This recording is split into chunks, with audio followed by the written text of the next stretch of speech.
అప్పుడు ఆ voice over కావాలన్నప్పుడు నోవాటెల్లో ఈ సాక్షి టీవీ వాళ్ళు బ్యాలే డాన్స్ చేస్తున్నప్పుడు హిందీలోని ఇంగ్లీష్లోనే ఉంటే కాదు కాబట్టి అందరూ మన తెలుగు సాక్షి పేపర్ కాబట్టి నా వాయిస్ వెనకాల నుంచి నేను ఇస్తా, ఓహ్! నేనే మాట్లాడతా. ఆ ఆ! లాంచ్ అయింది ఒక రకంగా, నేను చెప్పిన తర్వాత అవన్నీ అయిన తర్వాత ప్రోమో వచ్చి సాక్షి త్వరలో మీ ముందుకు వస్తుందని వస్తుందన్నమాట. హ్మ్. వాళ్ళ పర్ఫార్మెన్స్లు చేస్తున్నప్పుడు బాంబే నుంచి వచ్చిన వాళ్ళు నేనే వెనకాల మాట్లాడుతూ ఉంటాను. నా హ్మ్. వాయిస్ ఇస్తా ఉంటే వాళ్ళు మూవ్మెంట్స్ అని అలా ప్రాక్టీస్ చేసాం.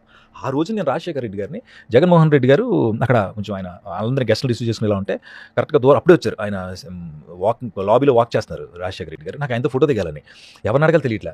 జగన్మోహన్ రెడ్డి గారి దగ్గరికి వెళ్ళిపోయి ఆయన మన ఎవరైతే నాతో వాయిస్ చెప్పించారో వాళ్ళు తీసుకెళ్ళి ఇప్పుడు వరకు వాయిస్ చెప్పింది, ఓ నైస్ చాలా బాగా చెప్పారండి అని ఇలా సెకండ్ ఇస్తే, థ్యాంక్ యూ సార్ అని, సార్ నాన్నగారితో ఒక ఫోటో దిగుతానండి అన్న హ్మ్. అన్నానంటే రండి అన్నారు. అప్పుడు ఈయనే నన్ను తీసుకెళ్తే రాజశేఖర రెడ్డి గారు అలాగా ఆయన దగ్గరికి వెళ్ళగానే ఒక మంచి ఆ బట్టలు కట్టి ఆ పంచి కట్టది హ్మ్. ఇలా ఇలా నుంచున్నాను, ఆయన ఫోటో దిగి అది నాకు ఎక్స్పీరియన్స్ చెప్తున్నా. హ్మ్. అలా రాజశేఖర రెడ్డి గారు మీరు అడగగానే నాకు నచ్చింది ఏంటంటే ఆ హుందాతనం, ఒక ఉందట. రైతు బిడ్డలాగా, హ్మ్. ఒక తెలుగుదనం ఒట్టుబడే వ్యక్తిలాగా ఆయన ఆలోచనలన్నీ కూడా ఎంతో కొంత మేలు చేసే విధంగా రైతుల పట్ల ఇష్టాన్ని, రేపటి సమాజం కోసం ఆలోచనల్ని మాత్రం జనాల మధ్యకి తీసుకెళ్లారు రాజశేఖర రెడ్డి గారు. హ్మ్.